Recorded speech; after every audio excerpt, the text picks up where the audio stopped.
وبعد ذكر الأسس المتينة لابد من شروطه المعينة.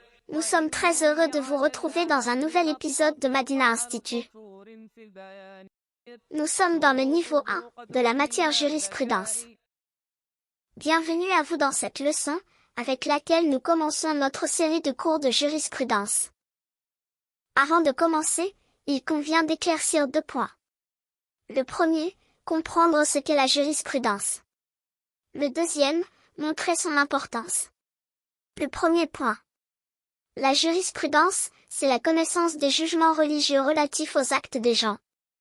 Mais que signifie cette définition? Reprenons-la, point par point. Dans la première partie de la définition, nous disons que c'est la connaissance des jugements religieux. Il s'agit de savoir si la chose est obligatoire, ou interdite, ou autorisée, ou autre parmi les jugements religieux.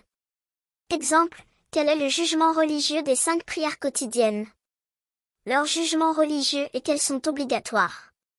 Puis nous reviendrons plus tard sur les différents types de jugements religieux qui existent. Dans la deuxième partie de la définition, nous disons, relatif aux actes des gens. C'est-à-dire que notre matière concerne les actions et les œuvres, et non pas les croyances et les intentions. Si nous prenons le même exemple que nous avons cité précédemment avec les prières quotidiennes, nous nous apercevons qu'il s'agit d'un acte, comme le fait d'accomplir le pèlerinage, ou de jeûner. Ce sont tous là des actes qui concernent notre matière. En revanche, si je vous dis, quel est le jugement de croire en la véracité du Coran? Il est évident que cela n'est pas un acte mais une croyance, et cela ne fait donc pas partie de notre matière. Mais vous aurez l'occasion d'étudier ce point, plus en détail dans la matière de la croyance. Donc maintenant nous comprenons que la jurisprudence, c'est la connaissance des jugements religieux relatifs aux actes des gens. Et ces jugements sont bien sûr tirés du Coran, et des paroles du prophète. Et ces jugements religieux, que nous allons apprendre au fur et à mesure que nous avançons dans notre programme, sont au nombre de 5.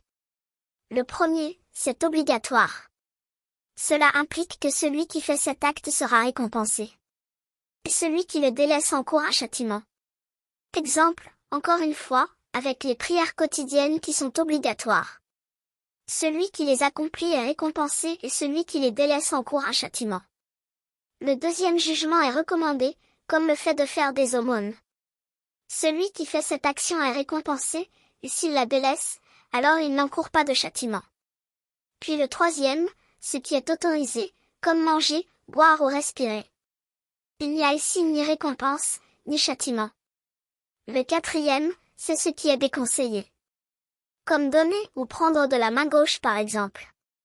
Celui-là est récompensé s'il délaisse cet acte, mais n'encourt pas de châtiment s'il le commet. Et pour finir, ce qui est interdit, comme boire de l'alcool. Celui qui délaisse cet acte est récompensé et s'il le commet, alors il encourt un châtiment. Il est fondamental de comprendre et de retenir ces termes, car ils seront utilisés tout au long de notre matière. Le deuxième point que nous devons éclaircir dans cette introduction, c'est l'importance de cette matière. Bien entendu, cela fait partie des meilleures des adorations qu'il soit, car il s'agit de comprendre sa religion. Cette science nous accompagne quotidiennement à chaque instant. Lorsque je me réveille, comment dois-je faire mes ablutions pour prier? Comment dois-je prier la prière de l'aube? Comment se marier ou encore comment divorcer? Tant de questions dont les réponses se trouvent dans l'étude de cette matière. Enfin, avant de conclure cette première leçon, nous apportons une précision importante.